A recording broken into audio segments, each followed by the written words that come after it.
Dok sam bio na dunjaluku, seđdu nisam činio kako treba. Brzo sam živio, sporo se kajao, a godine su tiho prolazile. Godine idu, a ja ostajem slab. Teret grijeha me sustiže.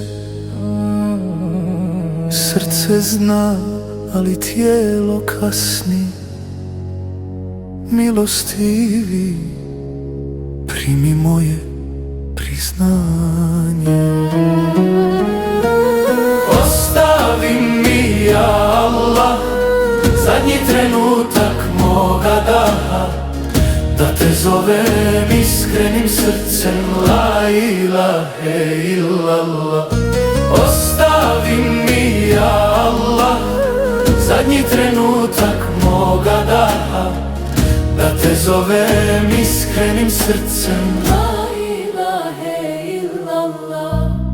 Mnogo puta sam namaz odgađao, govorio ima još vremena, a vrijeme je mene preteklo i mladost je iza leđa ostala. Sad znam vrijednost jedne sežde, jedne suze u tišini, jednog imena jeziku, kad sve drugo nestane.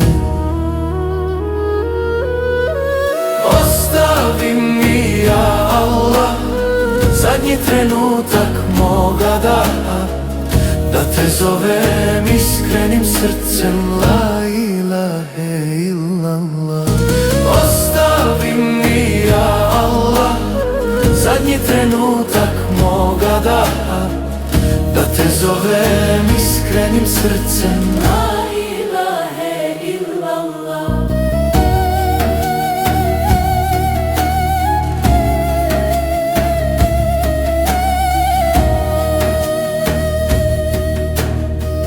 Ako ništa dobro nisam donio, ne oduzmi mi to ime. Neka mi posljednje riječi budu spomen tebe, Gospodaru. Ne daj da me šeitan prevari u času kad duša izlazi. Učvrsti moje srce i jezik, milostivi, smiluj mi se. La ilahe illallah, La ilahe illallah. la ilahe illallah. U tome je